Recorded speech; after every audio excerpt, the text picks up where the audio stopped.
బాధల్ కఠిన శ్రమలో అవమానములే కలిగిన వేళ నీ కొరకే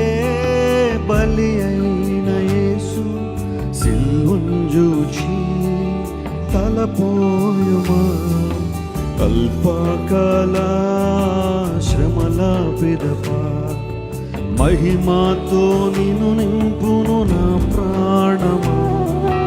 అల్పకాల శ్రమల పిదప మహిమతో నిన్ను నింపును నా ప్రాణమా నాలో నీవు ఎందుకు కృంగియున్నావు యెహోవా యందే ఇంకను నిరీక్షణ